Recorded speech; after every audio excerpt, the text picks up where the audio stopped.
Hello students, आज हम शुरू करेंगे अध्याय 2 मात्रक एवं मापन। सबसे पहला टॉपिक है इसमें हमारा भौतिक राशियाँ। भौतिक राशियाँ क्या होती हैं? तो वे राशियाँ जिन्हें हम माप सकते हैं या तोल सकते हैं उन्हें हम भौतिक राशियाँ कहेंगे। जैसे द्रव्यमान को हम तोल सकते हैं, लंबाई को हम माप सकते हैं, समय को माप सकते हैं, वेग को माप सकते हैं और कार्य को माप सकते हैं। तो भौतिकी में ऐसी राशियाँ जिनका मापन और जिनका तोलना संभव है, जिन्हें तोलना संभव है, उन्हें हम भौतिक राशियाँ कहेंगे। और ये भौतिक राशियाँ दो प्रकार की होती हैं। पहली है मूल राशि और दूसरी है व्युत्पन्न राशि। तो मूल राशियाँ वे होती हैं जो अपने आप में स्वतंत्र होती हैं, अर्थात जिनको व्यक्त करने के लिए किसी अन्य राशि की आवश्यकता नहीं होती या किसी अन्य राशि पर वो निर्भर नहीं करती, उन्हें हम मूल राशियाँ कहते हैं।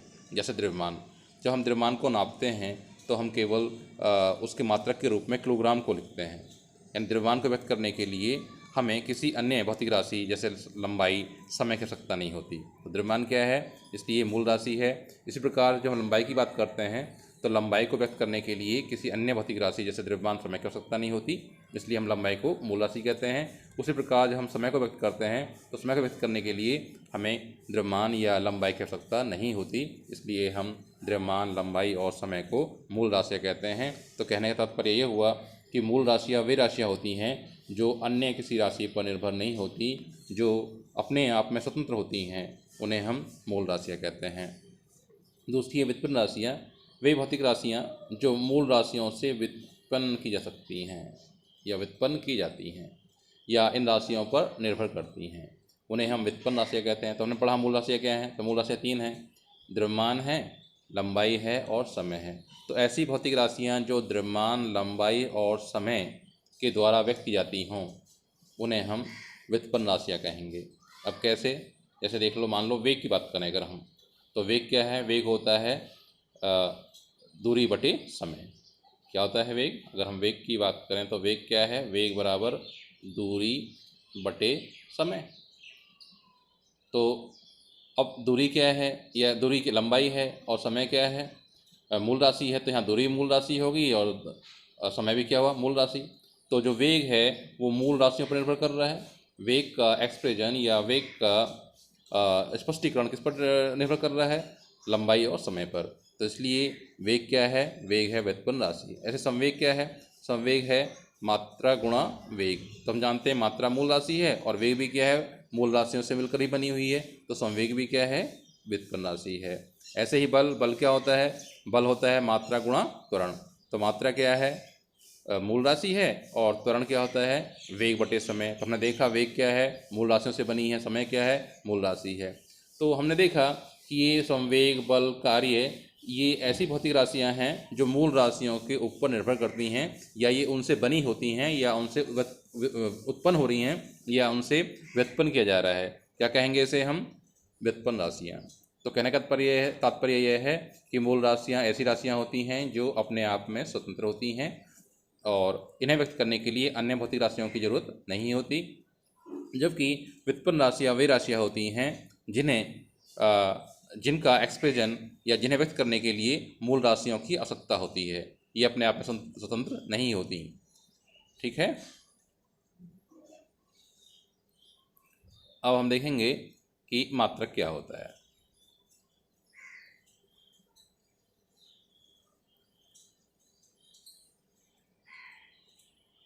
तो किसी राशि के मापन में उस राशि की समान भौतिक राशि, उस राशि की समान भौतिक राशि के एक निश्चित मात्रा की तुलना की जाती है। अब मात्रक को डिफाइन कर रहे हैं कि मात्रक क्या होता है। तो ध्यान से सुनेंगे कि जब हम किसी राशि का मापन करते हैं तो हम एक राशि को, ठीक है, एक निश्चित मात्रा के साथ तुलना करते हैं। अब कैसे करते हैं यहाँ देखेंगे अभी हम। और जो हमने मानक मात्रा के साथ हम तुलना कर रहे हैं, उसी मानक को क्या कहेंगे? हम राशि कहते हैं। ठीक है। जैसे लंबाई है, तो लंबाई का मात्रक क्या हुआ? मीटर हुआ। तो जैसे हम लंबाई नापते हैं कि इस रॉड की लंबाई 10 मीटर है, तो हमने मीटर को तुलना किया है कितने बार? 10 बार किया हुआ है। या हम कह सकते हैं कि हमने लंबाई को मापने में मीटर का प्रयोग 10 बार किया हुआ है। ठीक है, तो लंबाई का मात्रक क्या हुआ? मीटर। तो जब किसी भी भौतिक राशि के मापन में, ठीक है, जिस राशि को हम बार बार रिपीट करते हैं, बार बार दोहराते हैं, वही राशि क्या कहलाती है? मात्रक कहलाती है। तो लंबाई का मात्रक मीटर और द्रव्यमान का मात्रक किलोग्राम। हमने कहा कि भाई इस वस्तु का द्रव्यमान 10 किलोग्राम है, तो इसका मतलब ये हुआ कि हमने किलोग्राम को 10 बार रिपीट किया हुआ है। ठीक है, यानी अगर हम इस वस्तु का द्रव्यमान नापेंगे तो हमें किलोग्राम को 10 बार दोहराना पड़ेगा। ठीक है, ऐसे समय का मात्रक सेकंड होता है। तो कहने का तात्पर्य यह है कि मात्रक किसी भी भौतिक राशि का वे शब्द होते हैं, ठीक है, या वे राशियाँ होती हैं जो किसी भी भौतिक राशि के साथ तुलना की जाती है, उन्हें हम मात्रक कहते हैं। अब मात्रक की विशेषताएं क्या होती हैं? तो मात्रक स्पष्ट रूप से परिभाषित होना चाहिए। सिंपल है ये तो। इसका परिमाण उचित होना चाहिए, यानी मात्रक का परिमाण ऐसा हो कि वो ना तो ज़्यादा छोटा हो और ना ही ज़्यादा बड़ा हो। मात्रक ऐसा होना चाहिए कि सभी स्थानों पर इसके प्रतिरूप सरलता से निर्मित किए जा सकते हैं। ठीक है, यानी मात्रक ऐसा होना चाहिए कि उसे कहीं भी किसी भी स्थान पर आसानी से हम बना सकें, उसे रिप्रोड्यूस कर सकें। इससे मात्रक के परिमाण, समय और स्थान पर कोई प्रभाव नहीं पड़ना चाहिए। जो मात्रक का परिमाण है उस पर समय और स्थान का कोई प्रभाव नहीं पड़ना चाहिए। अर्थात जिस वातावरण में मात्रक रखा गया है, ठीक है, जिस वातावरण में हम मेजरमेंट कर रहे हैं, उस मेजरमेंट पर वहाँ के ताप, दाब आदि भौतिक राशियों का प्रभाव नहीं पड़ना चाहिए।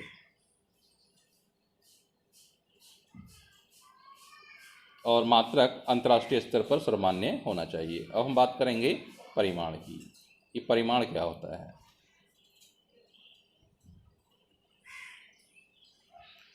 तो परिमाण जो होता है वो एक शुद्ध संख्या होती है। जैसे हमने कहा कि इस वस्तु का द्रव्यमान 10 किलोग्राम है, तो यहाँ पर जो 10 है वो परिमाण है और किलोग्राम क्या हुआ? उसका मात्रक हुआ, जो बार बार उसके मापन में दोहराया जा रहा है, उसे हम मात्रक कहते हैं। ठीक है, तो जिस राशि को हम बार बार दोहराते हैं उसे हम मात्रक कहते हैं मापन में। तो किसी भौतिक राशि के मापन में मात्रक को कितनी बार शामिल किया गया है, ये बात बताएगा कौन? परिमाण। तो जैसे बताया मैंने आपको कि एक वस्तु का द्रव्यमान 10 किलोग्राम है, तो मात्रक को कितनी बार दोहराया गया है? मात्रक को 10 बार दोहराया गया है। 10 बार मात्रक को शामिल किया गया है, तो 10 क्या हुआ? 10 उसका परिमाण हो गया। ऐसे ही मान लीजिए एक तार है, तार की लंबाई कितनी है? 5 मीटर है। तो यहाँ पर मीटर जो मात्रक है उसे कितनी बार दोहराया गया है? 5 बार दोहराया गया है। तो ये 5 क्या हुआ? इस मापन का या इस लंबाई का परिमाण हो गया। ठीक है, अब देखेंगे हम किसी भौतिक राशि का आंकिक मान कैसे निकालेंगे। तो किसी भी भौतिक राशि का आंकिक मान जो होता है, जो मापी जाने वाली राशि है, उसका परिमाण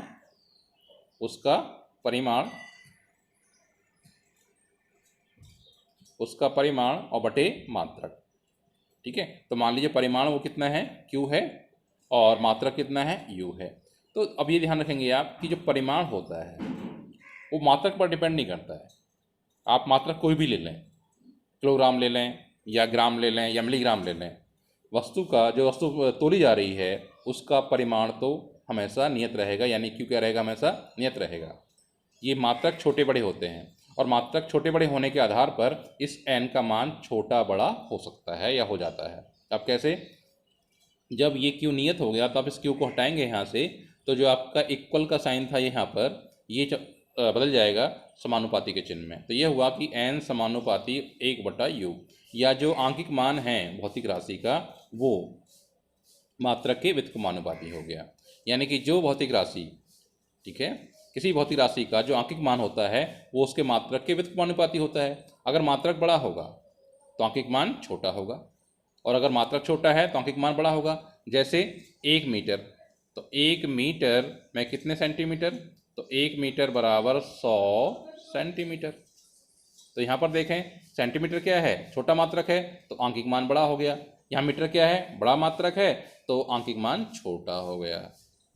आई बस में तो ध्यान रखेंगे, किसी भी भौतिक राशि को व्यक्त करने के लिए हमें 2 चीज़ों की आवश्यकता होती है, एक तो उसका परिमाण और दूसरा मात्रक।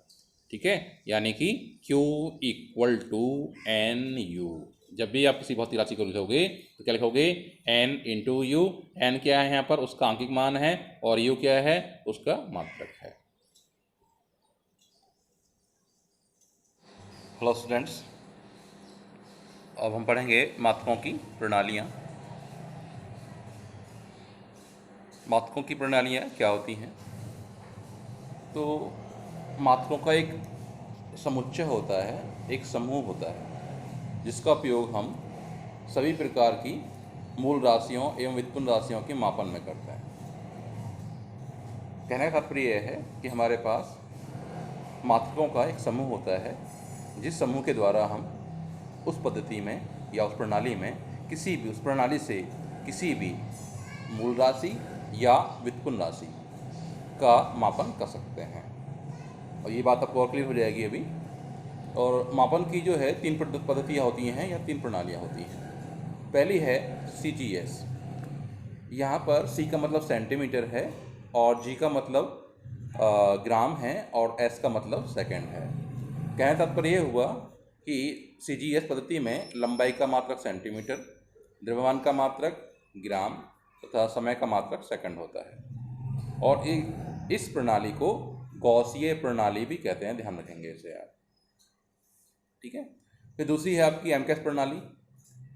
इसमें भी मूल राशियाँ 3 होती हैं, लंबाई, द्रव्यमान और समय।